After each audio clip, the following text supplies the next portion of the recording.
Science.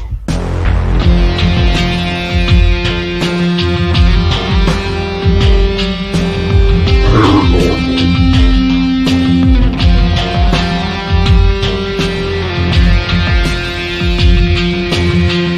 Drinks.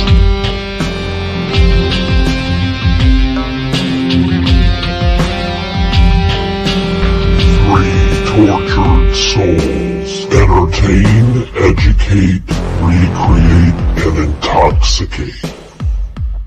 Oh, hello, guys. How are y'all? Howdy. Word of caution for people watching and for hopefully Kenny.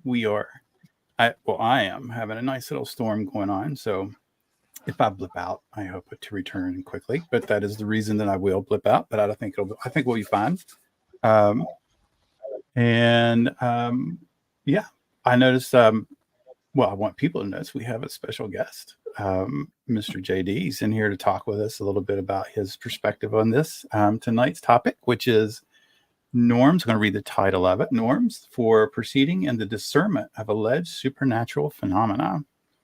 I kind of think we're probably about a month behind on this, but I think it's a good topic just to kind of peruse over and give our own little 2 cents for.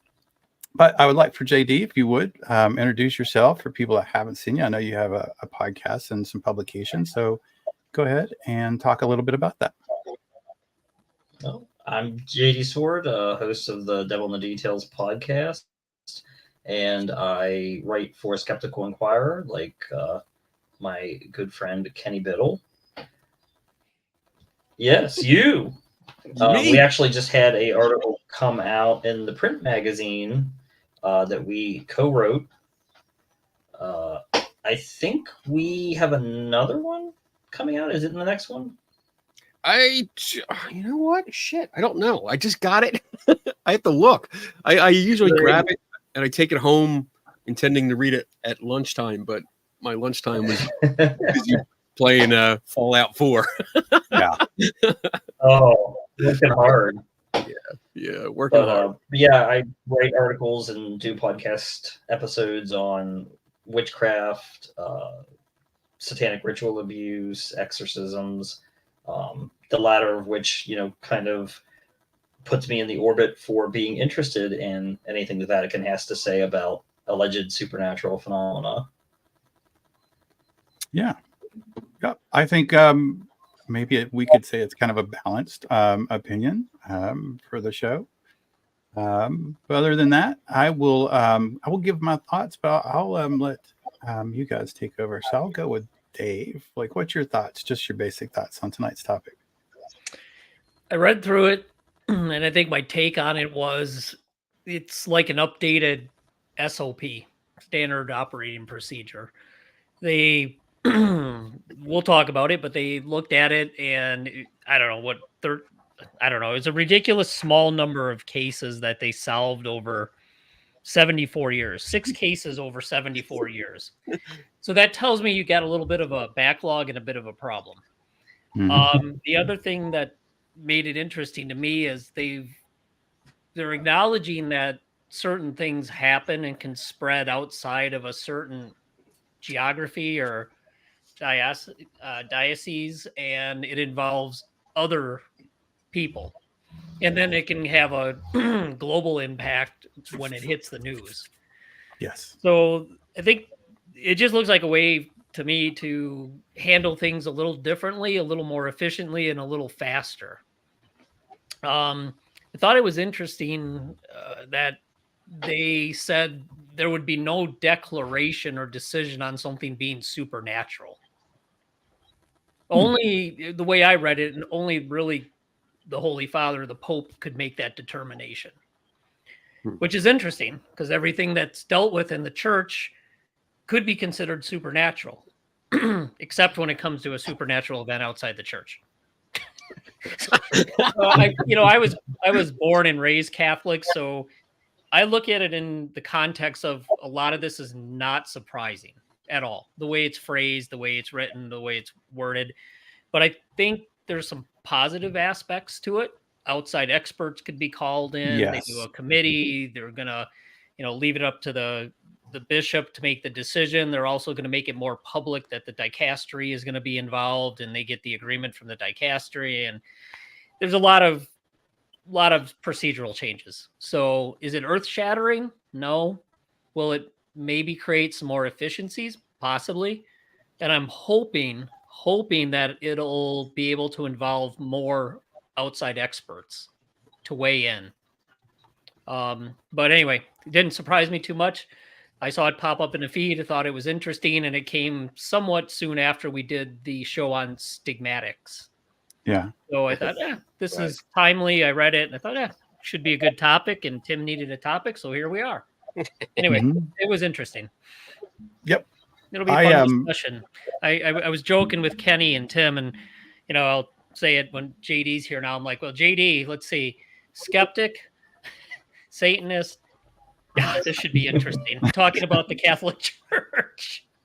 This should be a good The one. only thing we're missing is a believer, and that would cover the full gamut. Yep. All right. So it'll be good. It'll be a good 4 different opinions, which a lot of times we all overlap and have some similar thoughts, but we'll kind of see where it goes. I'm excited to see what happens. Yeah. I have to say, like, we come back to that all the time, how similar we are, but how when left to our own devices, we end up tackling things from different perspectives, which ends up making it really fun and much more to learn. I scientifically based study, actually. Hey, Kenny. So, what do you think?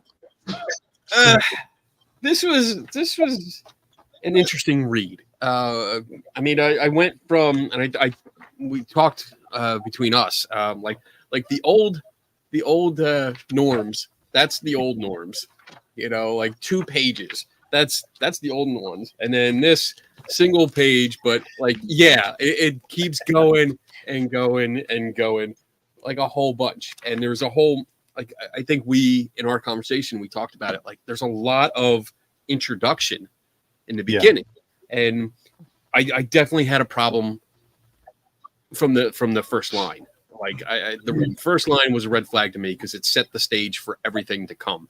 And that was God is present and active in our history. Like, that's the first line.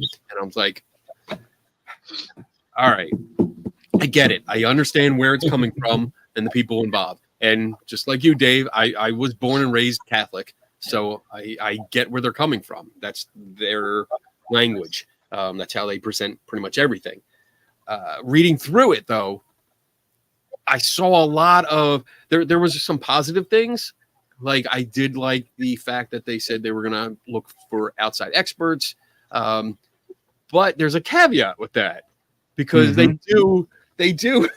And that's the only flag I have on this, was that they should be of unquestionable reputation, sure faith, certain doctrine, and proven providence. I mean, they're telling you right up front, you got to be people that we want to be on this team. You've got to have the certain faith. And I think, Tim, you mentioned it. Like, I was looking up a lot of Latin words today. Yeah. My phone was on fire because I was like, what the hell does this mean? I don't know what that is. But looking it up, and like, there's that requirement that these outside experts have to be of a required faith and practice. So, like, that tells me, it makes me question, is it really going to be fair? Is it really going to be a scientific inquiry into some of these things when you are basically you're what's the word I'm looking for? Bias. Maybe. Filtering out certain people. You're making sure it's only the ones that you want to be in there. And have that already faith-based mentality. So, I mean, that's a red flag to me. It doesn't mean that it's going to be bad. I want to make that clear. It doesn't mean off the bat it's going to be false, but it does raise a red flag on that. And there's this overtone throughout the whole thing of, we're not going to say it's supernatural, but if we can benefit from it, we're going to let it ride. Like, that's what I was getting from a lot of this. there was a lot of talk about like very old language about depends on the fruit of the experience. Like they kept using the word fruit, and I'm like, that's kind of like profit. That's like if you're going to get attention, if you're going to keep the believers believing. And I mean, even some of the language in there specifically said to make sure the people keep the faith and stay within, you know, and now I'm paraphrasing, but stay within the flock, keep the faith and make it strong. So there's definitely an agenda with this. So I'm curious. I'm curious if when they reach out to outside experts, are they really going to reach out to outside experts? And it doesn't look like they are. But I mean, that's my opening statements for this. So there you go, Tim. Pass it back to you. Yeah. Well, before I like pass it on to JD, like one of the notes I had when you were talking about outside experts, like that hit me as well. The same. I'm very impressed with it. But I had wondered, like, they didn't mention peer review. Like, would they send off their findings to someone be so bold as send it out to someone that's not of that faith to just maybe not question their findings, but maybe look at their method and see if they can do something better. Yeah, so I had that too as well. But I'll go with JD. So what do you think? Yeah, I agree with all the points that you guys have made. You know, that brings an interesting question in. They're very explicit in that they are looking for experts that already have the faith.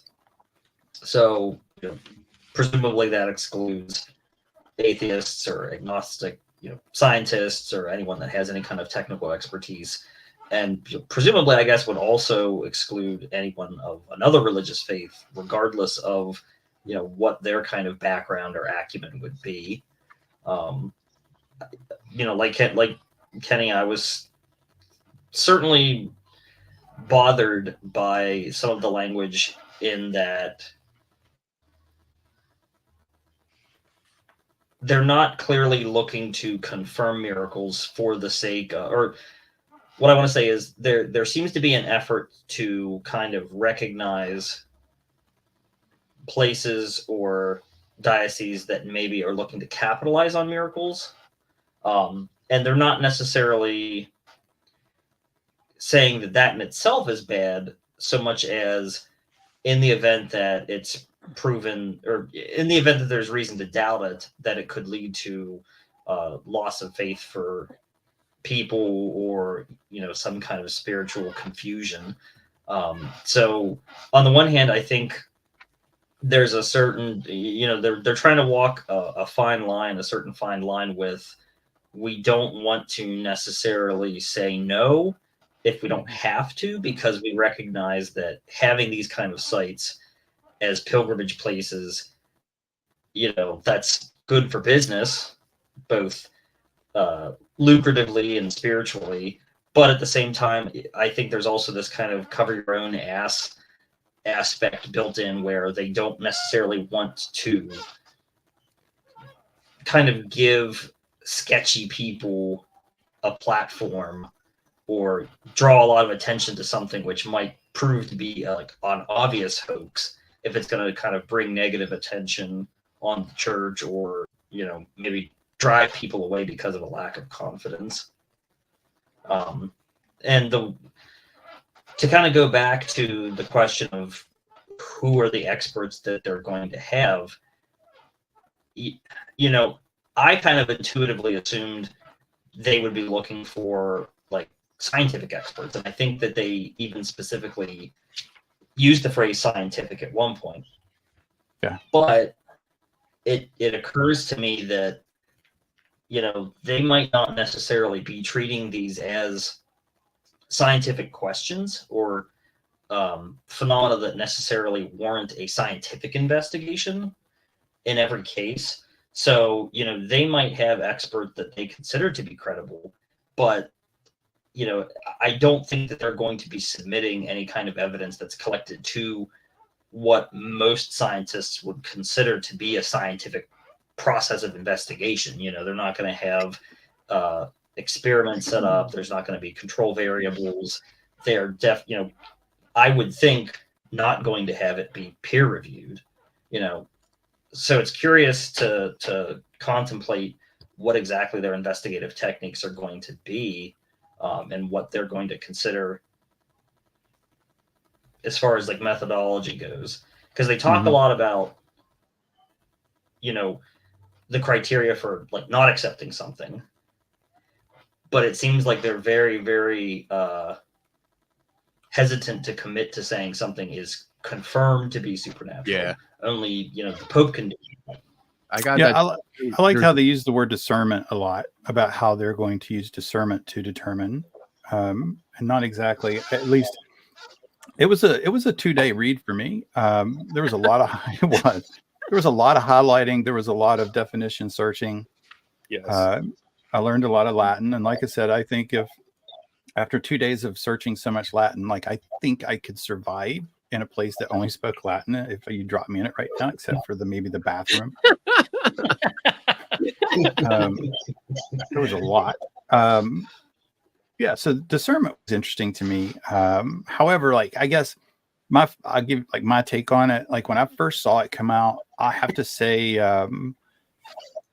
I immediately probably like I don't think I'm much different than maybe a lot of people that did this. But my first thought when I saw this was like, this is going to be like paranormal stuff. This is like how they're going to deal with exorcisms and demons, and they're going to like get into blessing haunted houses. And I was like, this is going to be wild. This is going to be a wild ride. Like this is going to be very interesting.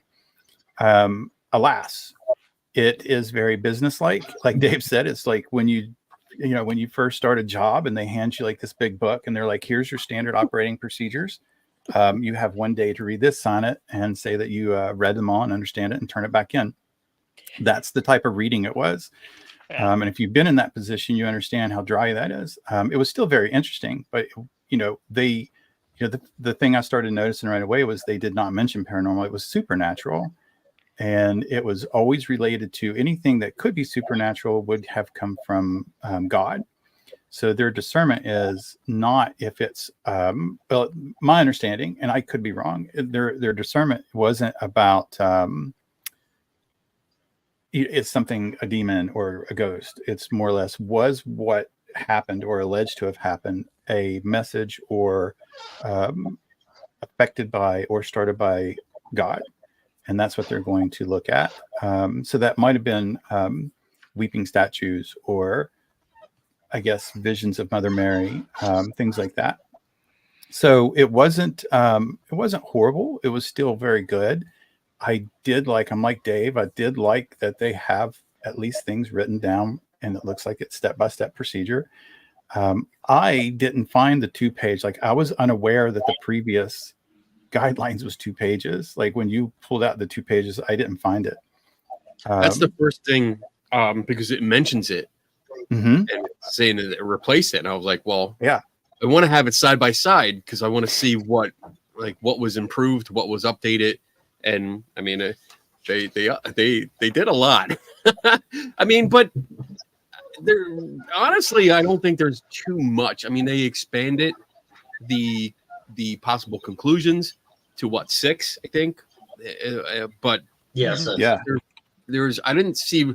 I mean, it was like more of a brief. The original one or the first one was more just brief. That's all. It just went to the point.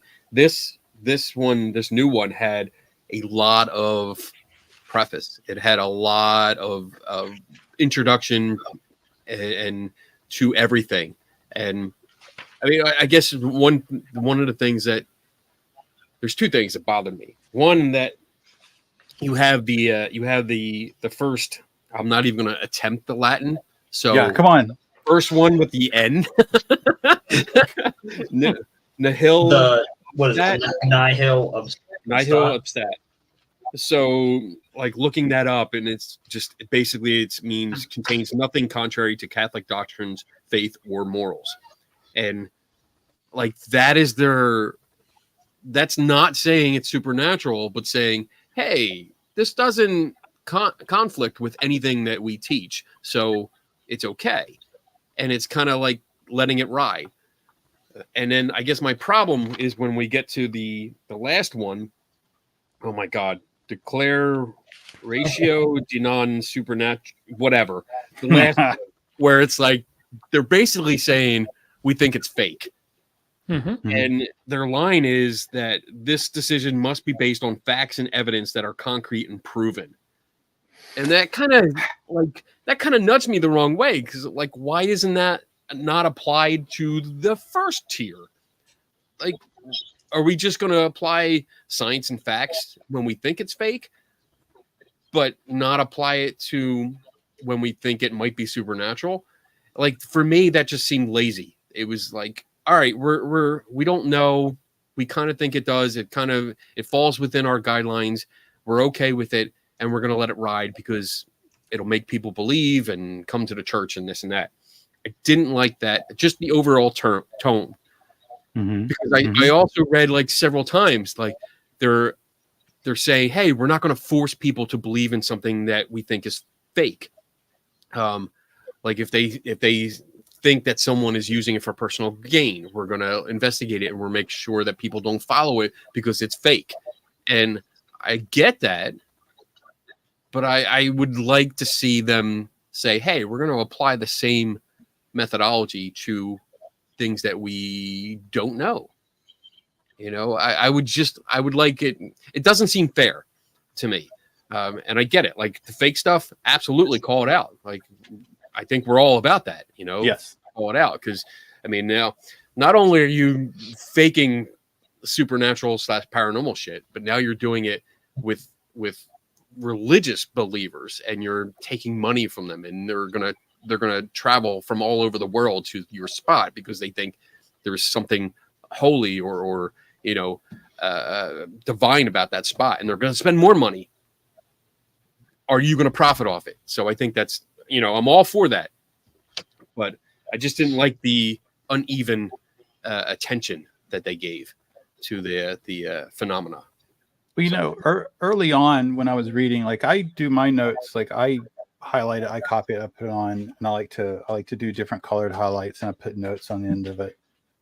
Early on in mine, I put a side note that just said, "Don't forget, this is who they are," and I don't mean that in a negative, stereotypical way. It's just they are the church, and this is how they do, and it's their culture, and that's their belief, and you know, it is relative to that, going from 2 pages to, actually, I don't have my page counter on. 16, at least what I copied was 16 pages, is a good step. It's a good step.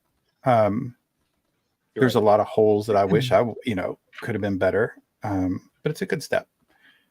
And like you said, though, I mean, since what was it, 1950, they have 6 resolved cases.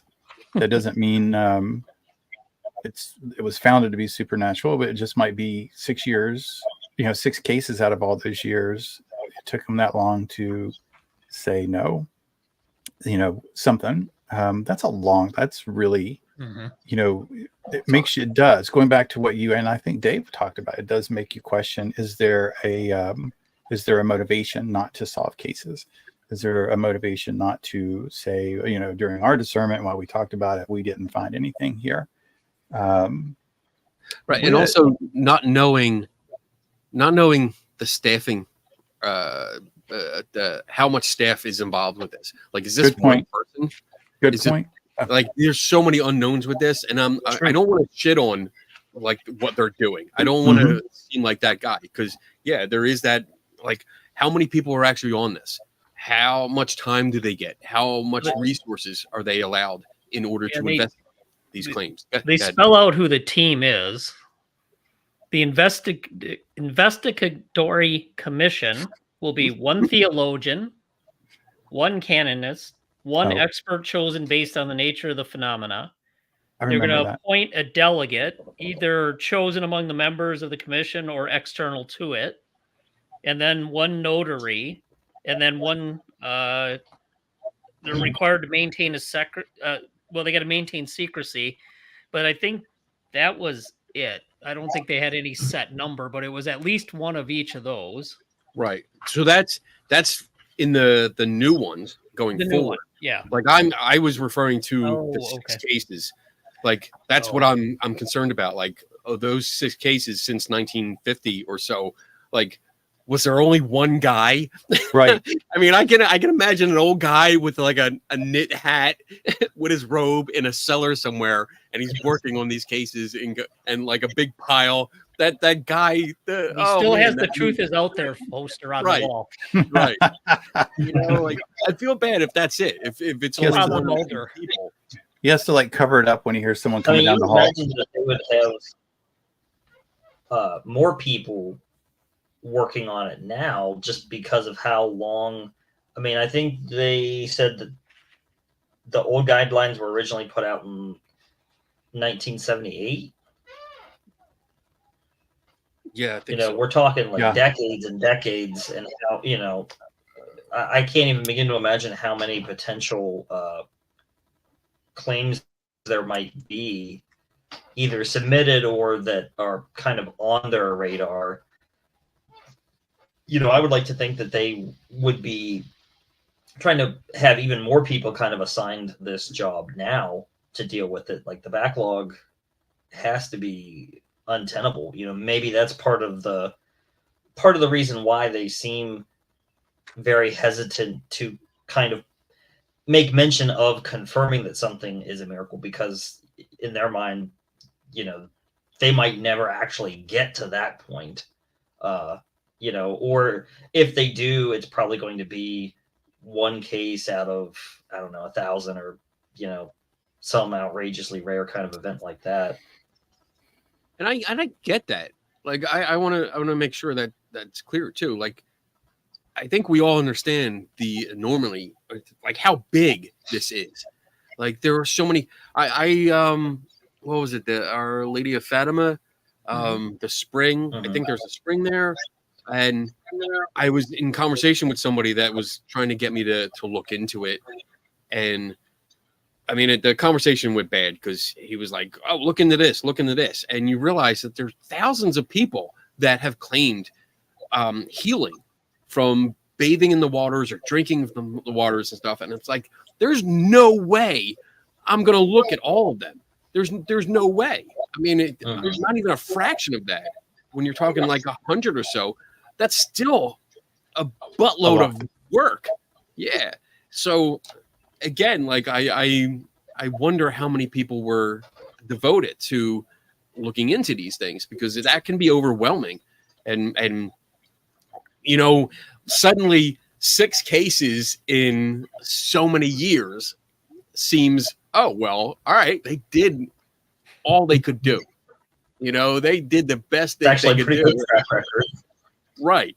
You know, and I mean, if you're thoroughly looking through, let's just say 500 cases. Let's say one like supernatural event that they're looking at has 500 cases associated with this. I mean, that's you're talking years easily of looking into that. Easily years of just one person looking into it, interviewing people, tracking down records, tracking down the people themselves, trying to find them. There's a ton of work. And I would not want to do that.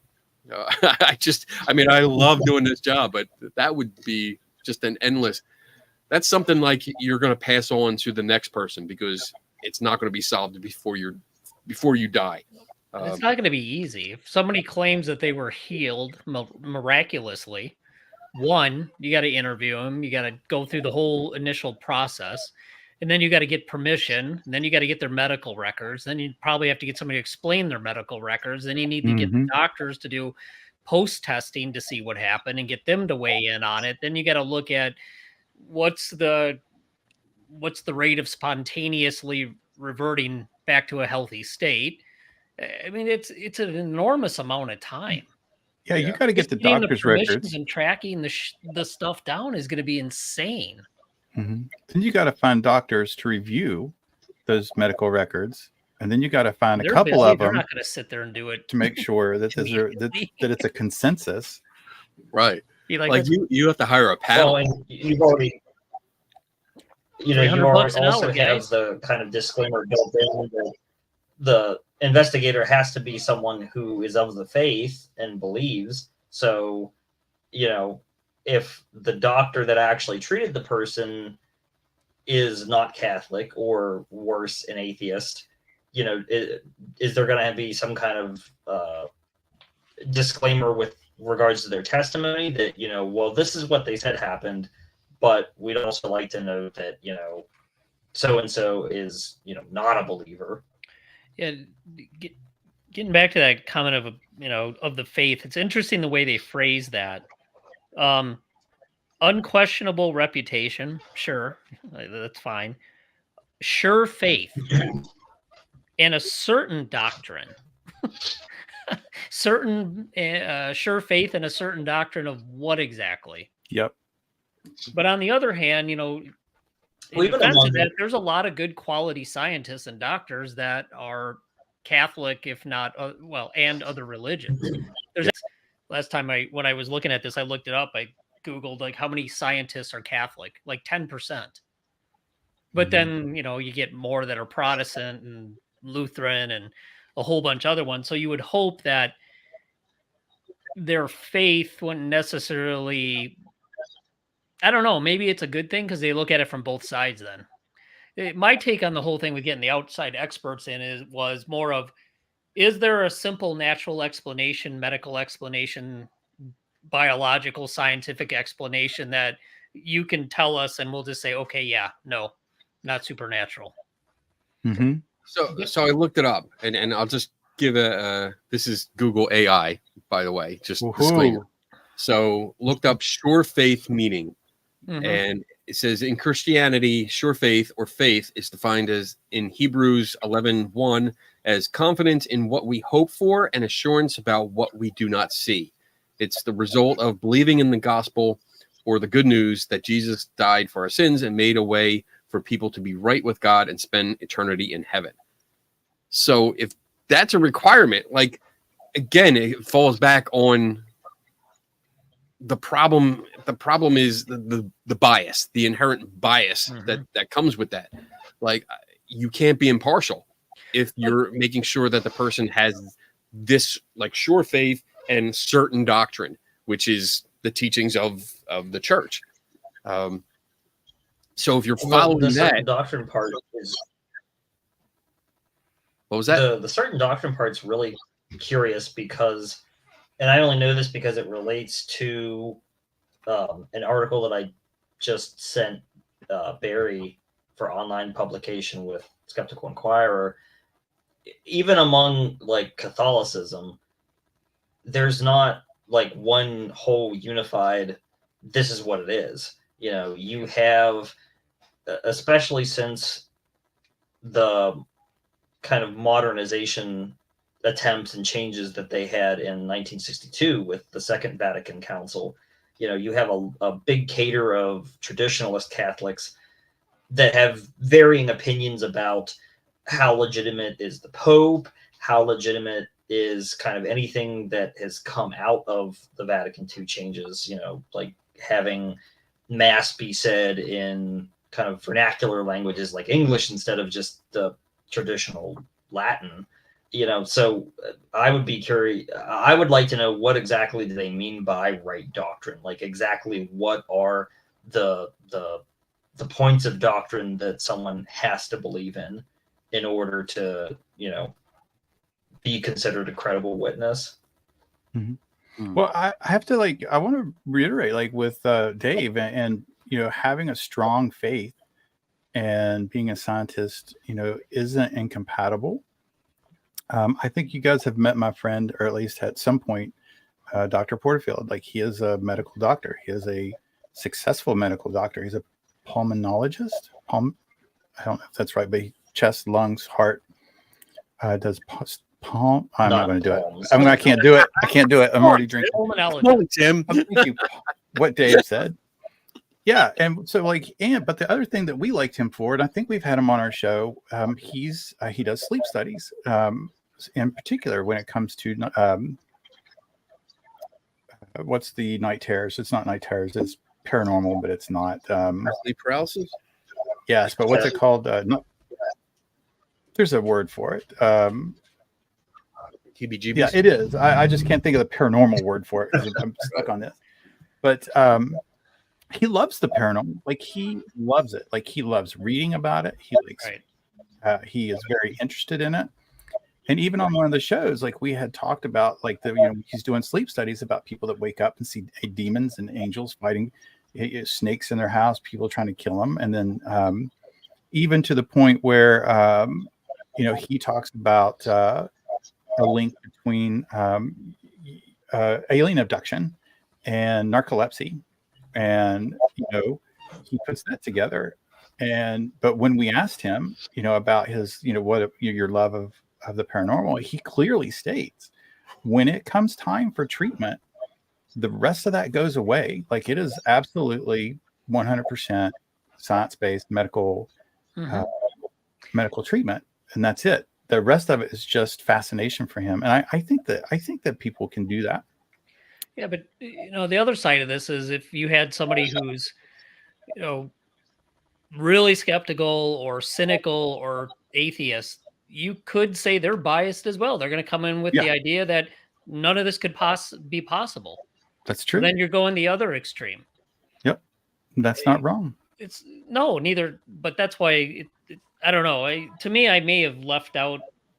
I would have maybe left out for the outside experts the whole faith part, and that I would just say you'd go with whoever the most reputable, qualified expert is in the field. I agree. I think that's the best course of action. Like find someone that's well known in their field because they are well known for their work, and go with that. Don't filter out because you want your inner circle. If you're going to look at it for a scientist, and let's say whatever that stat was I found is true, 10% are Catholics. I'm not too sure you're going to find an expert, a true world-renowned expert in every area. Right. Catholic. Right. It's not going to happen. I mean, I don't know. The proof will really be and I don't know, they probably won't ever release what they did and what they looked into. They'll probably just release a basic, here's the decision and that's it. And this stuff will probably end up locked away in a basement somewhere where you won't be able to review it. The peer review thing's just not going to happen. The peer review is going to be whatever, to the extent that committee can do it. That's too bad, because when it comes to this, I would have liked to seen, especially if you have someone of faith and they evaluate it and they give their opinion, that you would take that opinion and at least have another expert, maybe not of that faith, to evaluate that opinion with the same evidence to see if they would concur or not. Yeah. So there's a question from Bob. I think it's pretty. Has the church ever approved miracles from someone who was not a Christian? It's an interesting thought. That I do not know. I don't know. That's a topic for a different show. That's a good topic, though. It is a good topic. We find miracles that were, approved or got the wink wink from the church. I don't know how to say it, because this doesn't seem like they're going to give approval. Like they're not going to say yes, it's supernatural. If they decide, and that's one of the things that that piqued my interest, is that it's up to the bishop to decide whether we should put an investigation team together and go forward with it. So it looks like there's still power to the bishop to decide one way or the other. But the committee didn't. What is that word?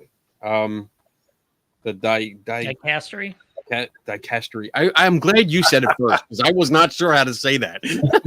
So going to now our new favorite, Chat GPT instead of Google. Yes. Yes, the Catholic Church has approved miracles involving individuals who are not Catholic. Mm-hmm. The church's recognition of miracles is based on whether they meet certain criteria. Primarily, they are unexplainable by natural causes and are attributed to the intercession of a saint or a blessed individual. I asked, has the Catholic Church ever approved a miracle of someone outside being Catholic? Mhm. Now that raises my curiosity. Like, did the person like bring attention to this, or was that something that happened and like an outside source said, "Hey, this might be a miracle"? I'm curious. I'm not trying to lean either way. I'm just like that popped in my head. Like, Yeah, is that something the person? they use one example. Like there have been cases where individuals of different faiths or no faith at all have reported miraculous healings or other extraordinary events attributed to the intercession of saints recognized by the Catholic Church. I'm sure that if you phrase this differently or dig up some references, you'll find some details, but it seems like they have. Fair enough. Kind of related to that, one of the things that caught my eye was the third conclusion, I guess. I'm going to pronounce it curador because it looks like it's spelled the same, where it mentions if there's phenomena that's already spread widely, to kind of formally put a ban on, the practice of acknowledging that or pilgrimaging to it or whatever. If it could upset the people of God, it's not recommended. But at the same time, the bishops encouraged to not encourage belief in the phenomena. Like, to me, that sounds Which one is this? definitely like a scenario. The third one, curator, Conclusory. curator. Yeah, and keeper of a museum, for anybody that wants to. I looked that up. I was like, what is a cure? It's a lot like Spanish. Once you like see the definition, you're like, curator. What's the reference number? Number 19 under conclusions B.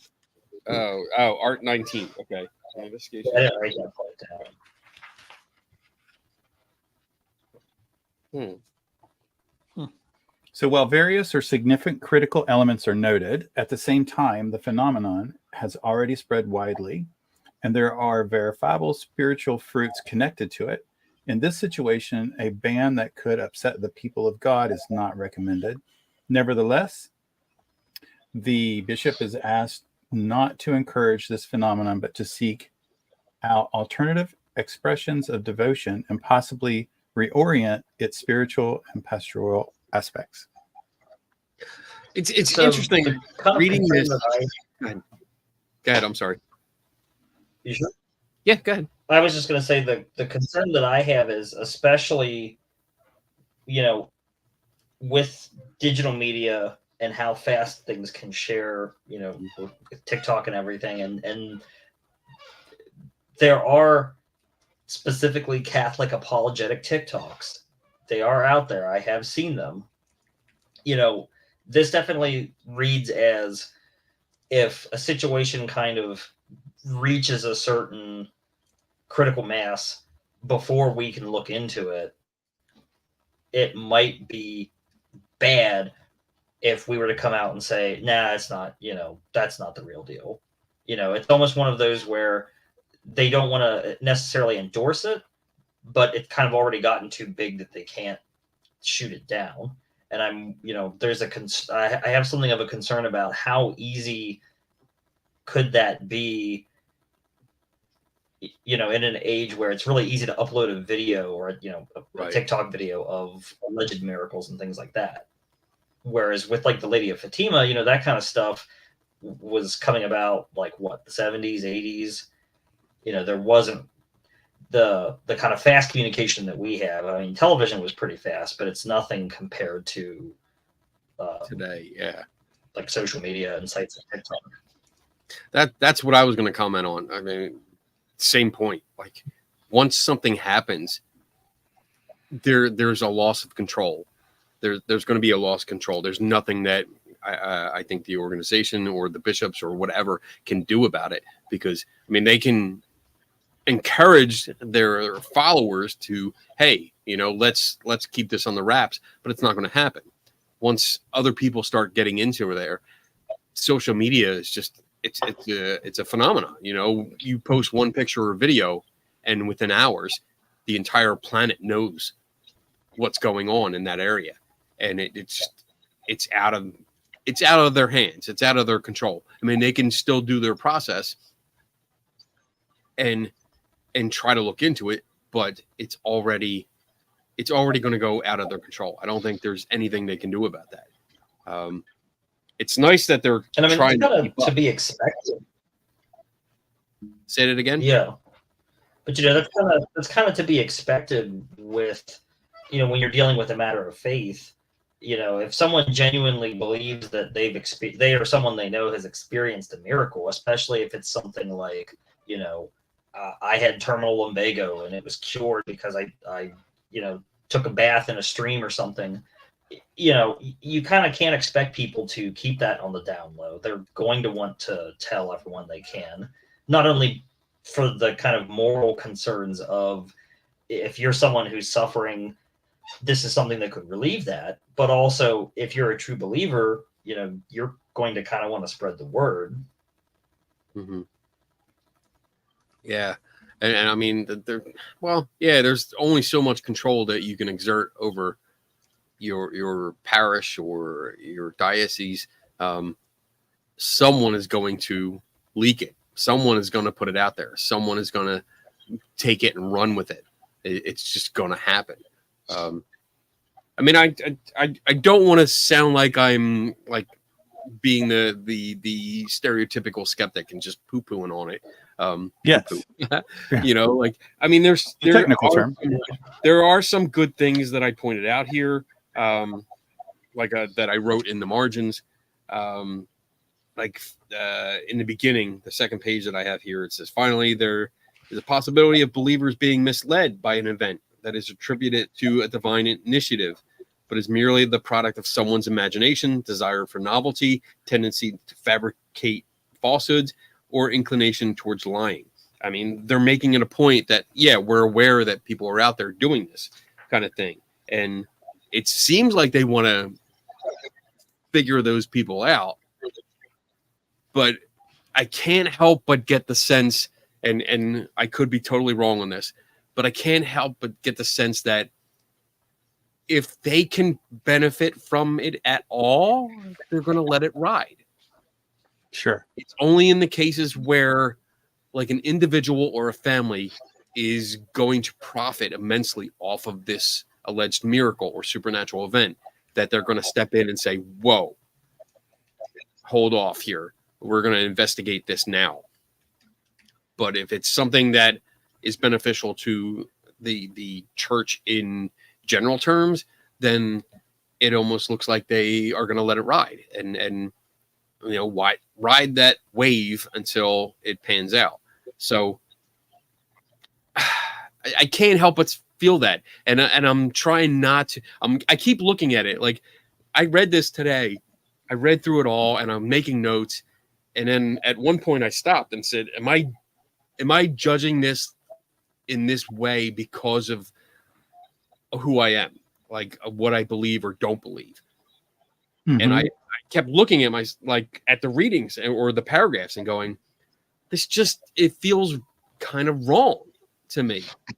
And no matter how I tried to justify it, or like I said, there are some good points in this, but then it kind of like goes back on them and makes me feel dirty reading it because it almost feels like, oh yeah, we'll let you believe it's. So is that more of you were born and raised Catholic? Were you a disgruntled Catholic when you left, or just you asked too many questions, you didn't like the answers? What was the reason for not continuing? Confusion. Because I was devout up until high school. Like, I believed everything I was supposed to believe. I did everything I was supposed to do. And then by the time I hit high school and realized that there were other people out there that had different beliefs, then I started looking at what I was being taught, especially going to a Catholic high school, and you had to take religion as a class, Catholicism, not like world religions, but Catholicism strictly. Yeah. And there was confusion because then contradictions started coming up. And then it seemed like it was I'm sucking on words today. Like there was hate towards certain people. Discrimination. That's the word I'm looking for. It was discrimination towards certain people of a different faith or a different belief system or a different background. And I was confused by it. And I started asking questions. And that's when my questions were not met with answers, but they were met with punishment. Yes. And yes. And that just, I wasn't angry. I wasn't angry. I was just confused and had enough. Like the switch inside took. Which I mean, obviously would put you in a certain state of mind as you read this.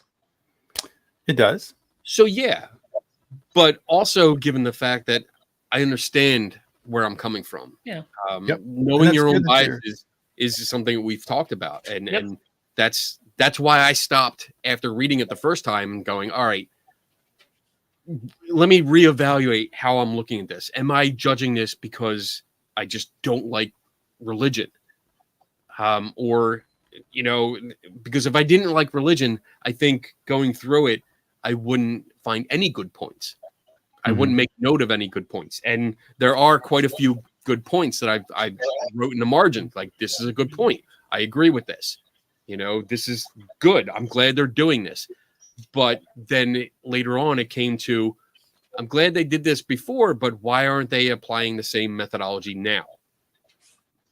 Like they're skipping over it in favor of benefits. And that is what keeps bothering. That's what keeps coming up for me. And again, that's me and that's my personal opinion. So that's good. And I think that's a good, I'm glad that you totally actually talk about it. That's just being self-aware. Yeah. And wondering about it. You have to be like, there's been plenty of times like I've questioned myself or I've said something at home and my wife is like, are you just being a dick? And I'm like, I think about it for a moment. I'm like, yeah, you're right. I am.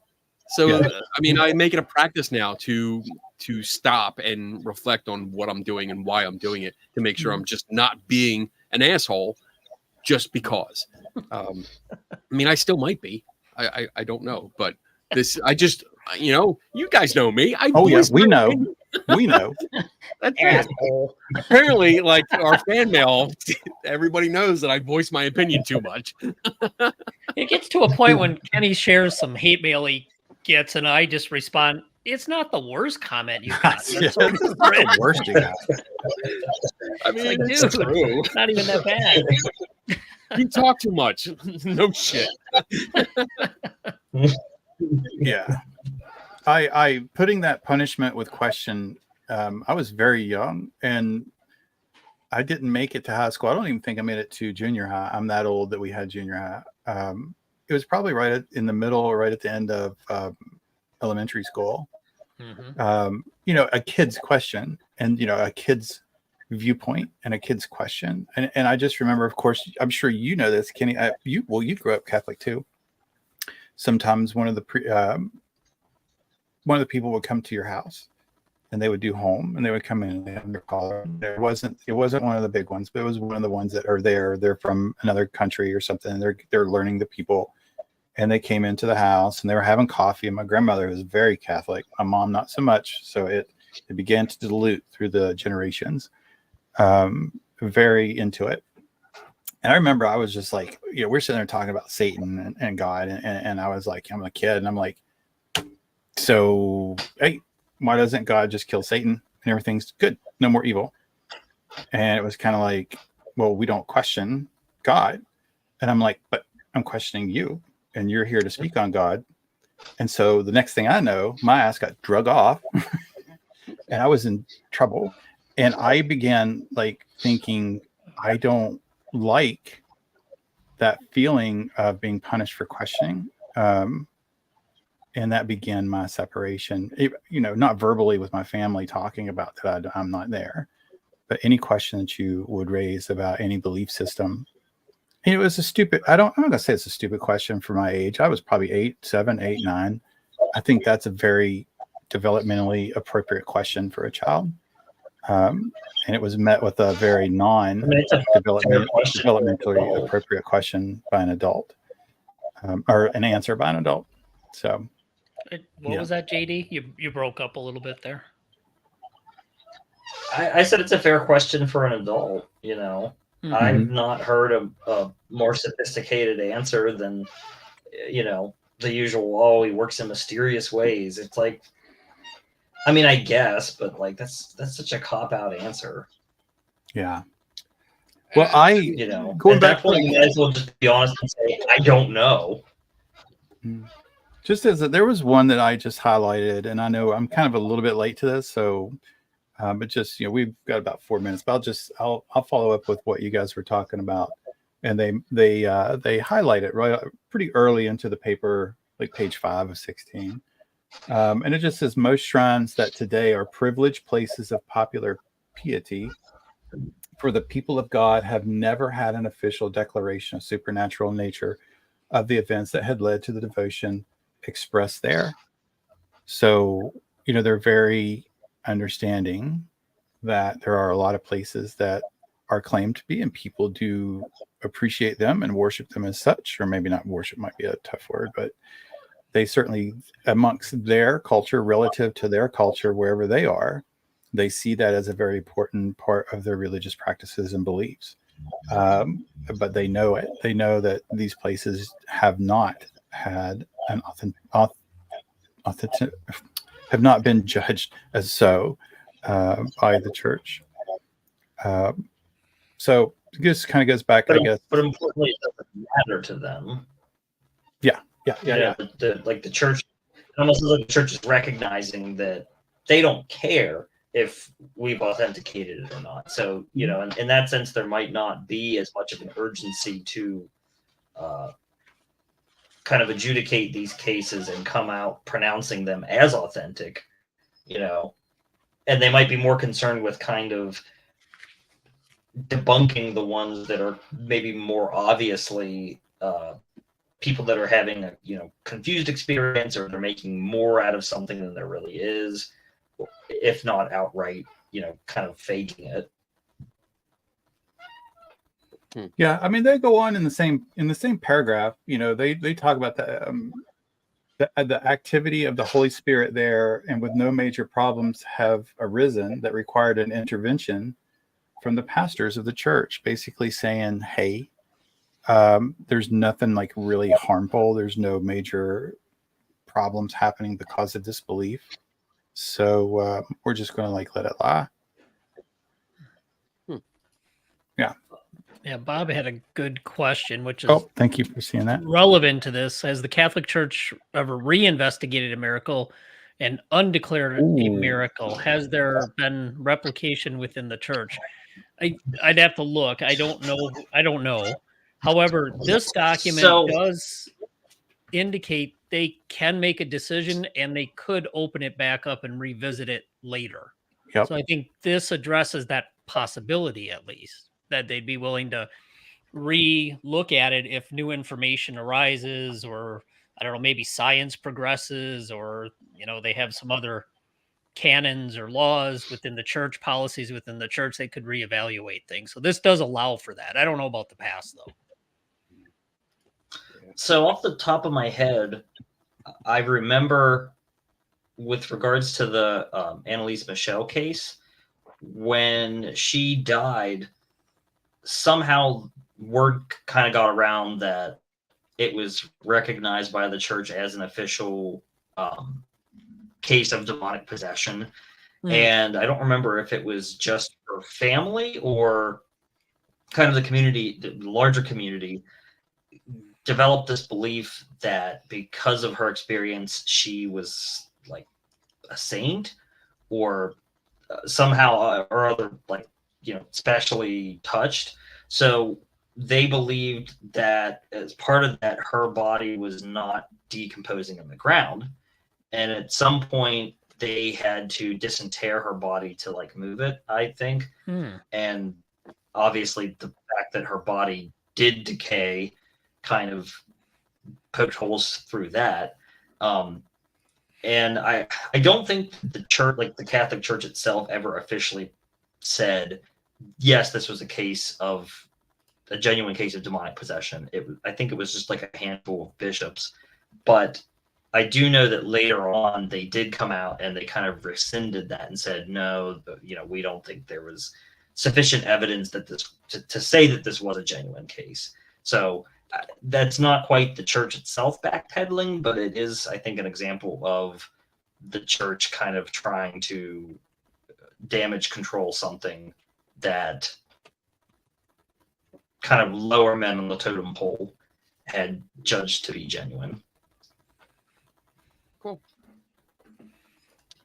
But I think right. it's pretty clear it's in their purview to be able to re-examine and reinvestigate things. Yeah. Yeah, they mentioned that a lot in here too. That they have the option. I'm paraphrasing. I don't want to sound like it. That's not what they said exactly, but basically, it's like they have the option to reopen any case and reevaluate, and if new information comes to light, which is good. That's like I like that. I approve of that. If new information comes up, let's take another look. Because it might change the conclusion, which is awesome. But otherwise, Well, we are at the end of our hour. we are. And I think that was a welly. Well, Welly? what? Welly? How much Welly. coffee have you had? There's a little bit more is than it because it's raining outside? You're thinking about putting your wellies on? there's a little bit more in here than just coffee, or actually, it's tea. Oh Lord, have mercy. Peace be with. Oh my God. Tim Vickers is bickering. I think we handled it. I think with pretty good respect, and I like that. I like that about us. For me, I'll just go ahead and kind of go on my closing. I like it. It seems like they're going in the right direction. There was a lot of things in there I wish I would have seen or had been more definitive, like collection of evidence. It would have been nice to see like what are their procedures for the collection? How do they store it? I mean, that's kind of nitpicky and that's very detailed, but it would have been just very interesting to see things like that. So they would say different things, like they would contact an expert, but how would they pick them, and what would they do with that information? Would they then peer review that information? Would they hire another expert with a different, maybe like we said, religion or atheism or just no background, and let them evaluate their opinion? But I was really stunned. Like I said, I didn't find the previous Paper. policy and procedures on how to discern that, and I was kind of shocked. It was 2 pages when you held it up. I went down the rabbit hole. Like I wanted to find the 6 that they did say were supernatural, and I didn't find those either. But I think it's a good step. Not necessarily for me, but I think it's good. I enjoyed reading it. Again, I think for me as well, being aware of my initial reaction was, this is going to be all about demons and ghosts and exorcisms. And, I really thought that was where it was going, and it wasn't. But nonetheless, it was still a very good read and very worth the read, as I learned a lot from it. Cool. All right. So what do you think, JD? Yeah, I agree. I was a little disappointed because, like you, I had a lot of the same expectations. And the one thing that I did think was interesting was there was no discussion of. Sorry, my cat's chewing on a bunch of electrical cords. Oh, that's That will lose. Don't worry. So if like the screen goes black and you can figure out what happened. We'll have I to thought it was discern interesting what that there was happened. no. Yes. But only if you're sure of the faith and of the right doctrine. I thought it was weird that there wasn't any kind of mention of in cases where people are mistaken, or even say like the church got it wrong in any of those cases that they may have concluded. I expected the devil to be there somewhere. I expected there to be some line with respect to, him and being the father of lies, and demons being, set on kind of deceiving the faithful. Those kind of mistakes or misperceptions as being somehow diabolically influenced, not just kind of normal human cognitive bias or error, but rather instead, the devil is actively trying to kind of lead us astray. And, I was surprised that wasn't included in there anywhere. Instead, it does seem, to Dave's point about it being very kind of dry, it seems like they're really trying to not acknowledge the kind of fantastical element of what they're talking about, and instead they kind of want to treat it as a very kind of down-to-earth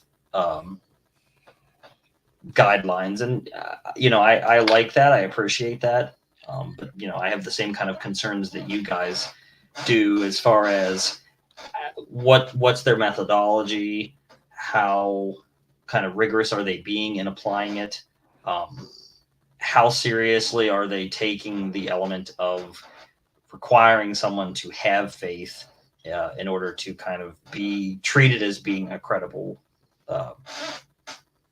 expert. So I'm just going to jump in with a question.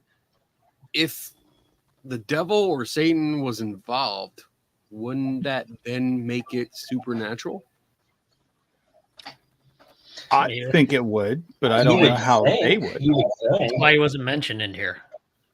No supernatural determination. I mean, yeah, none of this actually says whether it was good or bad, like magic or supernatural stuff. It's just supernatural. So, and is it really supernatural without Sam and Dean? It's not. It really isn't. Fuck that spinoff.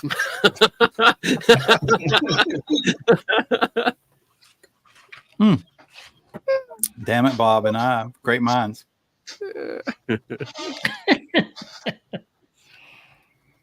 All right, Kenny.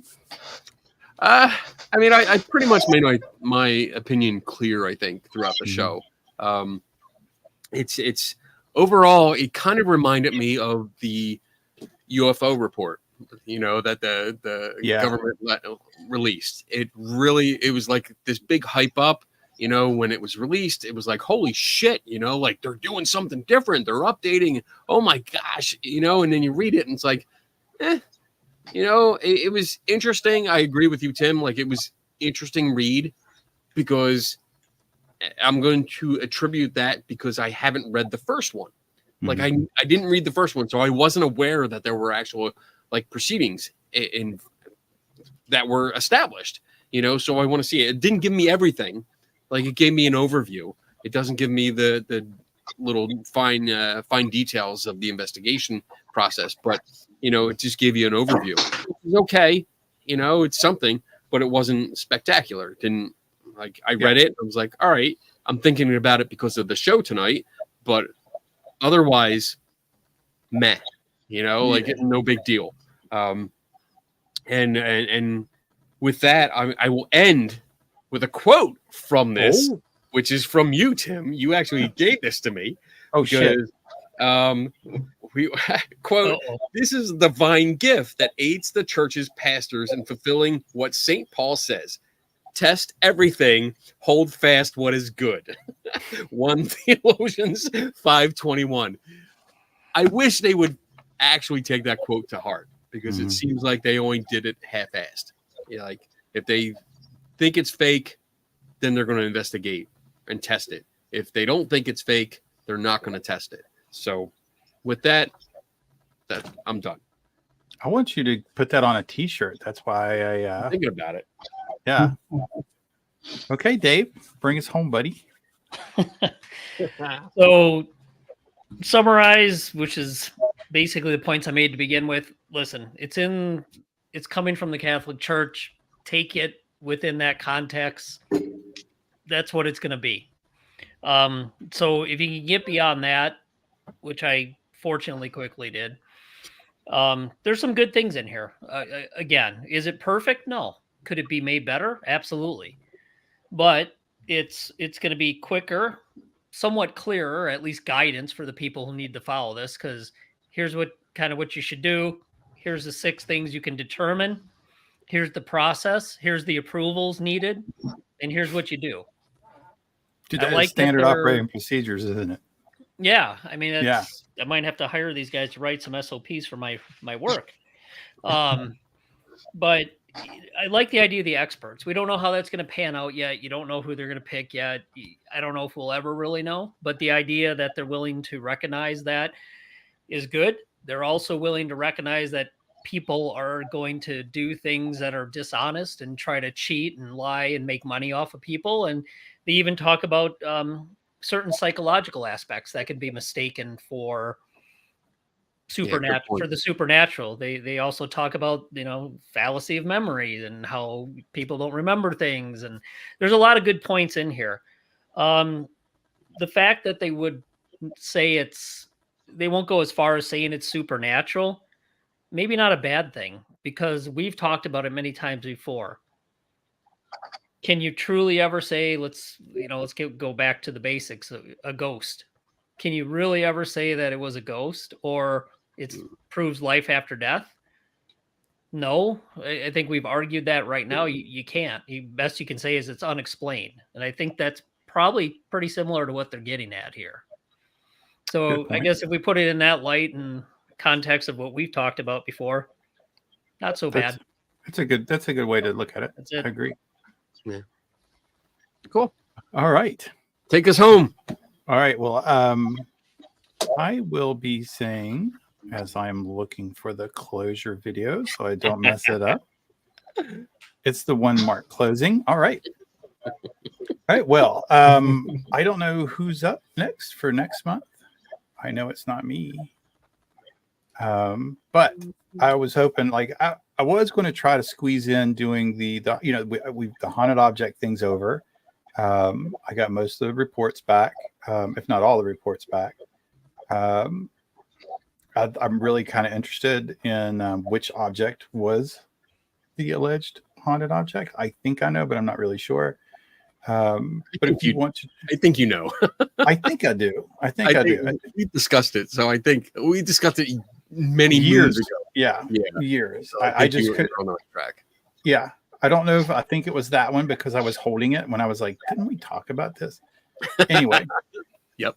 Yeah, I don't know if you guys want to do that. For your next one, if you run out of ideas or if you have another idea, feel free. Okay. But that'll give us a month to get the people that participated a chance to prepare to be on if they wish. And I know Dave's going to walk me through how to correlate some stuff with the test, which is going to be interesting for me to learn. So we need to talk before that because I need to take a look at and talk to you about what you collected for their. Yep. That's what I mean. Part of it. Yep. Yeah. All right. Yep. And all right. Well, I appreciate everybody for watching. That was a really good show, I think. I got a little bit tipsy and I am hovering over closing so I don't mess it up. Kenny, you're making me nervous because you're waiting for me to mess up. Yep. Everybody assumes the position. I know. All right. So thanks everybody for watching. I enjoyed the show. Great conversation. And I will see you guys next month. Don't fuck it up, Tim. It's already fucked up.